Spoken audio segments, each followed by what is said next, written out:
Breaking news समासा Badin मां share कंदासीं। नंदो में थरकोल रोड ते कार ऐं सुस्की विच में टक्कर थियो आहे। 9 ॼणा ज़ख़्मी थी पिया आहिनि। हादसे में हारून सुमरो, मोहम्मद हुसैन, विलची, हमीद, मूसा ऐं कासिम ज़ख़्मी थी पिया आहिनि। ब्रेकिंग न्यूज़ समासा बदीन मां शेयर कयूं पिया। नंदो में थरकोल रोड ते कार ऐं सुस्की विच में टक्कर थी पियो आहे। 9 ॼणा ज़ख़्मी थी पिया आहिनि।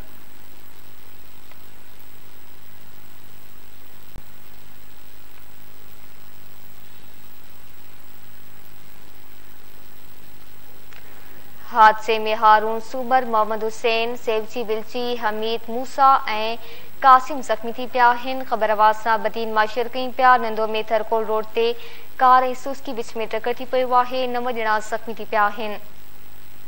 हादसे में हारून सूमरो, मोहम्मद हुसैन, विलची, हमीद, मूसा ऐं कासिम शामिल आहिनि।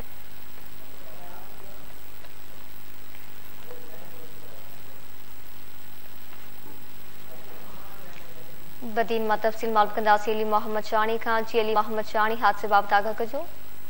जी बिल्कुलु, बदीन जे शहर निंदो लॻ सुज़ुकी ऐं कार में टक्कर थी पियो आहे, जंहिंजे नतीजे में 9 ॼणा सख़्तु ज़ख़्मी थी पिया, जंहिंमें कार सवार जेके कासमाबाद हैदराबाद जा ॿुधाया पिया वञनि। मोहम्मद हारून सूमरो, मोहम्मद हुसैन सूमरो ऐं सुज़ुकी में जेके वेठल हुआ सेवजी कोहली, हमीद लुंड, मूसा लुंड, कासम लुंड, वालजी कोहली शामिल आहिनि ऐं जिन खे रूरल हेल्थ निंदो आंदो वियो, जिते उन्हनि जे कुझु इलाज करे उन्हनि खे रवानो कयो। बाक़ी जेके कुझु माण्हू अञा उते दाख़िल कया विया आहिनि, जॾहिं ॿिए तरफ़ पुलिस जेका आहे सुज़ुकी ऐं जेका कार आहे तहवील में वठी थाणे ते खणी आई आहे। जी महिरबानी अली मोहम्मद शानी तफ़सील ॾियण लाइ।